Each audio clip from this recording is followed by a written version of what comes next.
All right, well, good morning, guys. David Holmes on behalf of homely.com.au, continuing our Surviving COVID-19 series. Today's guest is Mark Guthrie, who's a Ray White principal in Victoria. He's got a couple of offices there in Cheltenham and also Cranbourne, two different locations. We'll get straight to Mark in just a second. Down below, there's a subscribe button.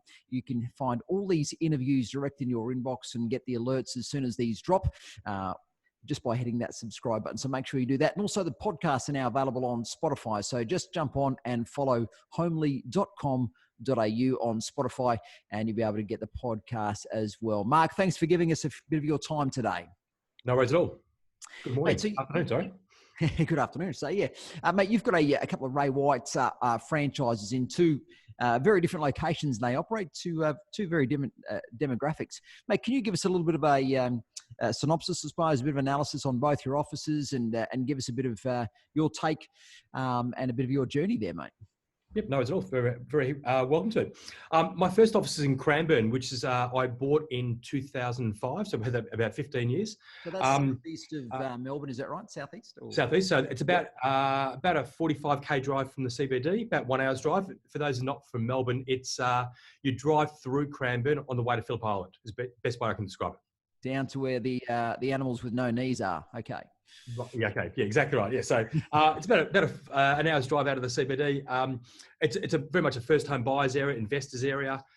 Average sale price about $550. A lot of new estates. A lot of over the 15 years we've been there. It's been a lot of times we've been driving through and seeing vacant paddocks, which a number of years later become full estates. So it's very much a first home buyers area, new area.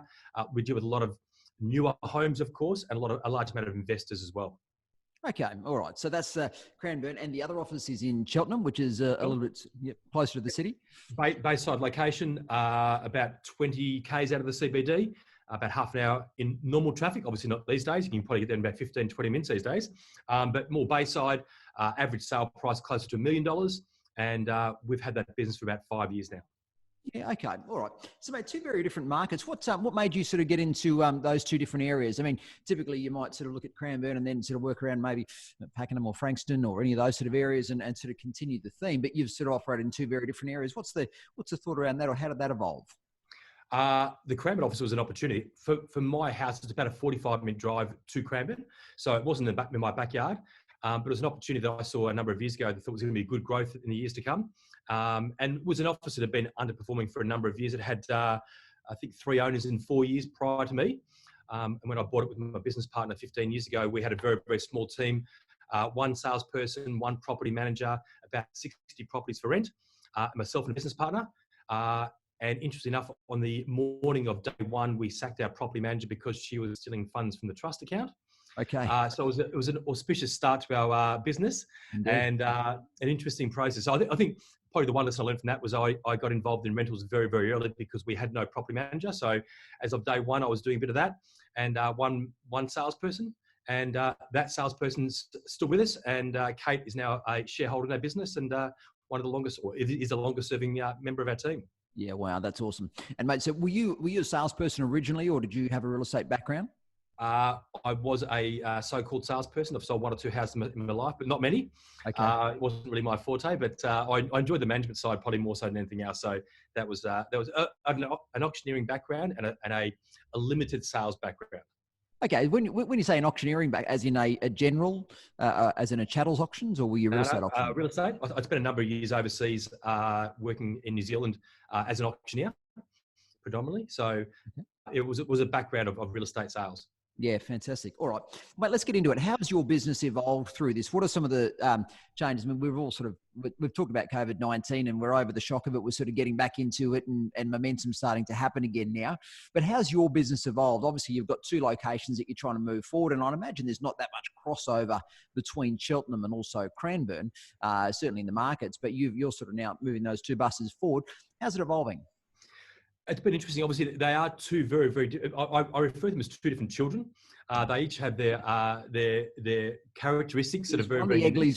Ugly stepsister, mate, or are they both? No, not involved in that.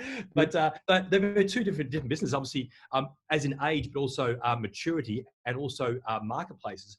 but there's a lot of similarities at the same time. So although I might be dealing with different clientele and different phrases, two of the biggest things that we've learned over the years is culture, team culture, and technology. And I'm a big believer in technology and utilising that. And probably the advantage we've had in our business over the last couple of months, in particular, with what's going on, is we've been investing in technology and growing our business and changing our business for a number of years. And so the change over to adapting to it now and working remotely has been a very simple one, because our business practices are already there for it. Our technology is in place, so it hasn't been a major change for us. I know some. So there was an attitude of accepting change prior to, because you'd always been embracing that, and Absolutely. This has sort of forced your hand a little bit more, and so it just made that train move a little bit faster. We've a policy in our office. If I ever ask a question as to why we do something and someone says, well, the answer is we've always done it that way, that's completely wrong. So there's always going to be a better way of doing things. And if we can make technology work for us and make our lives easier, why wouldn't we do it? Okay. All right. So break that down a little bit, mate. Firstly, there's two elements you mentioned there, technology and also culture. So what technological advances have you made? If that's it sounds like something from the 80s, doesn't it, beyond 2000 or something. Yeah. But mate, what sort of tech practices have you put in place to enhance your business, or how has that evolved? Probably the simple ones, obviously, for property management is programs like Property Me. We do run a paperless, pretty much 80, 90%, probably 95% paperless office. Mm-hmm. All our authorities, both sales and rentals, are all on tablets or electronic signing. We're very big on any other technology we can use. We're strong supporters of VAs. We've had prior to the virus, we had 10 full-time VAs working in our businesses, doing a lot of stuff behind the scenes. Wow. Okay. We've got a remote phone system, so we've got one receptionist who at the moment is operating from her lounge room and doing reception for both offices. Okay. And that's something we've been utilising for a number of months also. We've had work from home days for the last 8 or 9 months. With our property management team, all our information is based in the cloud, so and our program, so they can access anything they need to from home. So the change from going from a couple of days a month working from home to pretty much full on, apart from the emotional and psychological implications of that, the actual process and what was required and the resources at home were already there. So that transition was very, very simple for us. Yeah. Okay. All right. So motivating and keeping the guys productive and accountable through all of that. You've obviously been doing, you said, work from home for now 8 or 9 months. So this was just a further extension of that, having everyone move home and utilise that front. How have you sort of kept people accountable and motivated? It's interesting. Everyone adapts differently, and some people have adapted in the first couple of days, and one or two of my salespeople within hours had got their head around what was going on and adapted. Others are still coming to terms 2 or 3 weeks later about what that means and how they're adapting. And I think one of the biggest issues we're having is the lack of routine for some people, or the change in routine. And most people don't like change as a rule, but we're doing Zoom meetings. We're doing as much communication, or I'm doing as many phone calls as I possibly can. I'll be doing 8 or 9 Zoom meetings. I know a lot of our team are doing that in both smaller groups as well as larger groups. One of the things we found quite early on was a large sales team might have 15 or 20 people in it. Those meetings were very, very difficult to manage people and get information across and for people to ask questions. So we broke it down. We've got a lot of smaller groups. 3 or 4 people are meeting maybe once every couple of days to get more information across. We're also, I'm doing a daily video at the start of the day, which might be 2 or 3 minutes. What's our focus for the day? What's happened yesterday? What are some of the things that might have changed? What are some of the good news stories that people are doing? I also send out a joke. Apparently that's not funny every day, but I think it is. But we send out a daily. Could you land today's joke on us, mate? That'd be great. Well, actually, today was a video. It was a video. It was a race call of coronavirus phrases, and it was very, very well done. Obviously, I outsource everything, but it was a very, very good recording of a racehorse. And obviously, once again, it's just trying to lighten the mood and get people started in the right possible way. Yeah. Okay. We're also doing Friday afternoon drinks. We had a cooking challenge last week in our sales team. So we're trying to introduce things that aren't always real estate based to give a bit of a mix up. So we've done a number of TikTok challenges. I didn't know what TikToks were until about a month ago, but my teenage daughters have informed me what they are. And we had a TikTok challenge. We've had a bake off. We've done a Strava exercise challenge. We've Yes. done a phone call challenge in regards to the person who makes the most phone calls for the last week. So once again, it's not always real estate based, but we're obviously big on trying to find things that are going to motivate people and get them back into a routine each day. Do you reckon there's going to be a whole bunch of people who actually come out of working from home actually a lot fitter than what they were, because they actually weren't actually doing a lot of fitness beforehand, but all of a sudden, when it's taken away from you, I think people with gym memberships are all of a sudden working out in their garage where they never have before. Quite extraordinary. Absolutely. Yeah, definitely. The more people are seeing the street, it's quite extraordinary at the moment. With some fine weather in Melbourne, we're seeing plenty of people out and about walking around the streets with their dogs. There must be a lot of dogs with sore legs, I think, by now, because they're being walked more than they ever have before. So, mate, how does your moving out of this, moving into spring? Let's call it a couple of months there that we've probably got a little bit of tie down or lockdown action. How does your business evolve moving forward? What efficiencies have you built in place? Where have you streamlined or tied the belt in a little bit tighter that is going to be something that you maintain through all of this? What inefficiencies maybe has it even highlighted? It's funny. We had a managers meeting last week about how do you squeeze a toothpaste back into the tube? How do you go back to some of the things that we've done in the past that we've now changed and moved forward? And some things have worked, some things haven't worked, some things we know we've got to tweak slightly. Once again, using technology is probably one of our biggest things. Yeah. Also the efficiency of travel. By having people not having to spend, when I know I was traveling 45 minutes to the Cranbourne office from my home each morning and 45 minutes home, there's an hour and a half that I could better utilise with a team member in a meeting, whatever it may well be. But so things like Zoom, and I think we're now more accustomed to it, and also the public's more used to it. So it's something that become more common, whether that's vendor meetings or reserve sets or internal meetings. All those things are now, it's been forced upon us. We've now got that technology. We're now using it, and we're used to it. Whereas that might have taken 5 or 10 years to develop, or people have become more accustomed to if we hadn't been forced to make these changes so quickly. Yeah, okay. Mate, talk to us about volumes in the different markets. Obviously, Cheltenham, you said your average price is probably around about $1 million there, Yep. and in Cranbourne, sort of that $500,000 price. What's been the difference that you've seen in sales volumes between the two different markets? Oh, they've obviously both dropped dramatically. 50%, I'd say, on our numbers. Looking at the month, tracking towards the end of the month of April so far, we're down by probably 50% on both offices. But what we are finding the last week in particular, there's definitely an increased confidence. So there's more buyers out there. There's more inquiries. We're running a lot of social media campaigns, which obviously people have got more time than ever to be at home and to be viewing. So it's one of the areas we've focused on, without a doubt, to make sure that we're getting in front of people. I mean, I heard What's the messaging through your social media? When you say you're doing social media campaigns on the properties that you're marketing, or it's hyper local stuff? So a combination of, we're doing some rental programs regards to a carousel of different properties we've got for rent, but also individual sales programs are being advertised with full campaigns on social media through one of our Ray White companies called Be Seen. So that's getting some good traction. We're getting 15,000, 20,000 viewings on a 1 or 2 week campaign on these. So it's, once again, people have got more time. They're going to Facebook for more information. And therefore, if we can get our profile there, it's great for both vendors for their properties, but also great for our agents to ensure that they've got good profiles. So when we come back to this marketplace, or back to a more normal marketplace, they've got some good profiles so they can get some good listings and go ahead fast. Yeah, sure. Okay. What is it about the culture in your team that is so strong, especially considering you've got those two different locations? So how do you maintain culture, and what's been different in this time, and how do you see that evolving? So one of the things we identified a couple of years ago was that we had a lot of people in our business, but we had a fairly high turnover, which was, I thought we offered a good service, we offered a good environment, but there's something not quite right. So we employed Jess Densley, and who went through the Leading Teams program with us. So who's that? Jeff Stensley?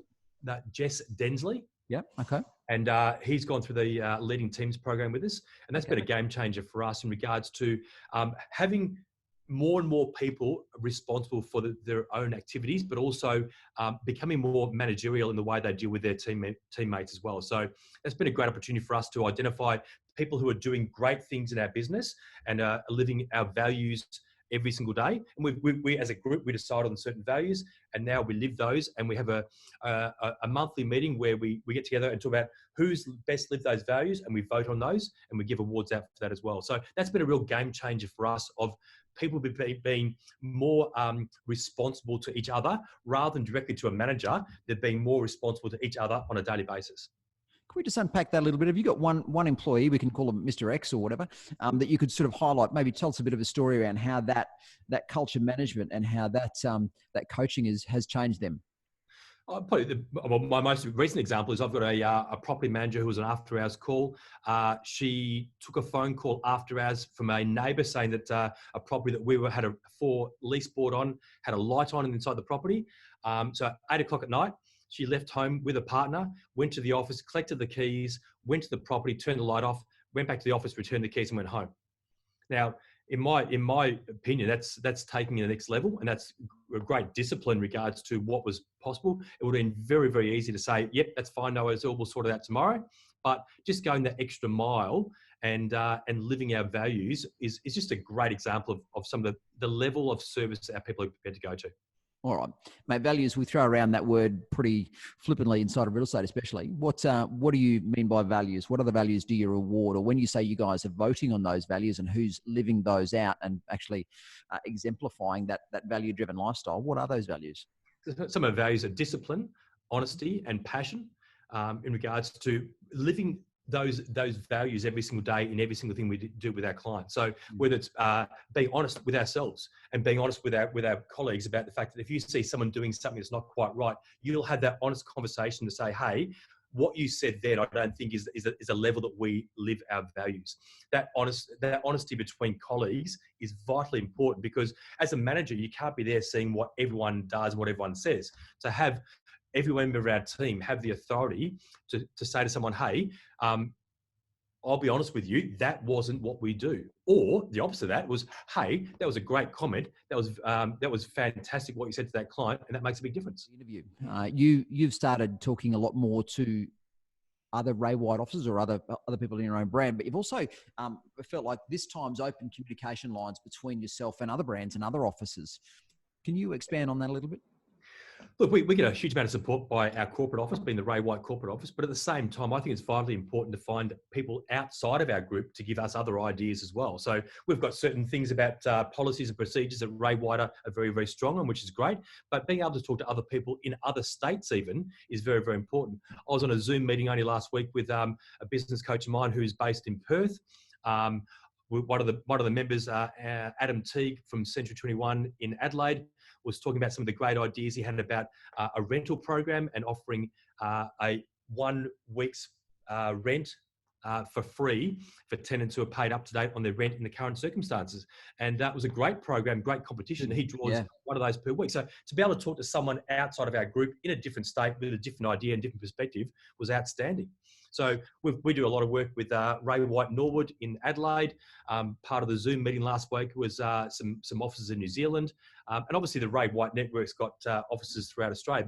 But within Ray White, yes, absolutely sensational, but also outside, because there's so many good ideas and one of the things that this has identified for me is the fact that with more time often to think about things and to think about your business rather than be involved in the actual nuts and bolts every single day, getting people's perspective and how differently people think is quite amazing. And I must admit, there's a lot of ideas I've heard over the last couple of weeks in particular that I was nowhere near those thought processes, but hearing other people's ideas has been fantastic, and then implementing them. There's some great ideas out there. Okay. What are the couple of those ones you've implemented? Obviously, the rent program, the free rent, it was a great one.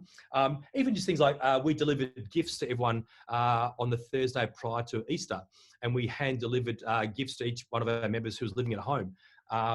Some pizzas, we had pizzas delivered to a number of our team operations members last Friday night. So as we had Zoom drinks on a Friday night, they all received a free pizza at home as well. So they're not big things in regards to cost, but they're little things that make a big difference to people. And at the moment, it's also about communicating with people. And obviously, we can use technology as well, but having that communication between people and having that honest and upfront conversation, I think, is vital in these times. So true. Passion is one of the things you mentioned as the values that you guys are trying to live by. Who's your most passionate salesperson at the moment, or who's a real leader in that passion area? I shouldn't say who, but how are they exhibiting that value? I think Kevin from our Cheltenham office has been one of the people that has adapted this time so well. Within hours of the the restrictions, he was already working out a new business plan, and his has always been about using technology. He tells us he's in the technology business, of the real estate business, and also he's about speed and being normal. So we obviously, we are real estate agents. We obviously get branded in that vein, but I think he's been very, very good at being able to be very interactive with people on a different level, whether it's between talking about their pets or talking about their hobbies, or just being a normal human being and talking to them about what's happening. Because at the moment we don't have the answers, but people want to talk about what's going on and get their perspective. So about life and about real estate, yes, but more about life and how people are dealing with it. And I think he's embraced the change very, very well, and is interacting with people extremely well, and is no doubt building relationships for the future. Prudent in this time when you're working from home and trying to maintain momentum in your business. It's all about relationship building right now, especially when the volume of sales is down. It's absolutely paramount that people are spending that time in building relationships. Mark, you're a pretty handy golfer. I understand you play fairly regularly. We, as Homely, we sponsored one of your Ray White golf days down there fairly recently. How's that? Have you missed the course, mate, in these last couple of months? Well, many people may disagree with me being handy at golf. I play a bit of golf. Yes, I'm not always great at it. I think I'd be very, very good at social distancing these days with my golf, the way I play it, and obviously not always in the middle of the fairway. But they have been a great sponsor of a number of golf tournaments we've conducted down here, and the most recent one was Charity Day for Finnan's Gift. With the Ray White corporate office, and Homely were a great sponsor, and they've been involved, and they've been very willing to be involved in a lot of our community activities, which I think is very, very important. So they are obviously involved in their business in many respects, but it's not just about business with them. We've found they've been very, very generous with their sponsorship and their time to help out for the greater good of our community as well. So it's been awesome. Do you see that space evolving at all, the portal space through this on the other side of this? Yeah, without a doubt. I mean, obviously, we're reviewing everything we're doing at the moment. So every part of our business is under the microscope. And I think this particular area with real estate portals and advertising and what that means, and also the angle they come from. I think the difference they're looking at is they're coming more from a consumer information service. And it's a nice little tweak on what the other brands have been doing. But I think they've found their own niche, and providing information and definitely angling towards both tenants and buyers has been a very, very nice difference, and a good point of difference for them, without doubt. I'd imagine, especially in emerging areas like Cranbourne or some of the new estates down there, it'd be nice to know, what those suburbs are like, what those streets are like, what the schools are like, especially if you're new to the area and you're looking to make that change. Well, most of my buyers in Cranbourne do not live in the area. They come from outside the area, or there's a large portion of new immigrants to the country. So that information source is absolutely vital for them. And it's not always easy to find, but obviously in this particular portal, it is very, very easy to find and very worthwhile. Yeah, fantastic. Hey, Mark, thanks for giving us a bit of an insight into your businesses, culture, tech, and just some interesting points there. Mate, we hope you're back out on the golf course very soon and enjoying it. Spring's on the way. Although it's pretty cold down in Melbourne at the moment, I'd imagine, for a round. The most annoying thing is we're enjoying a beautiful spring day today, and no wind, sunshine, and we're all stuck off the golf course. But hopefully that's going to change fairly soon. Chance to learn and glean. Thanks, Mark. Look forward to catching up again. Cheers, mate. Have a great day. Thanks.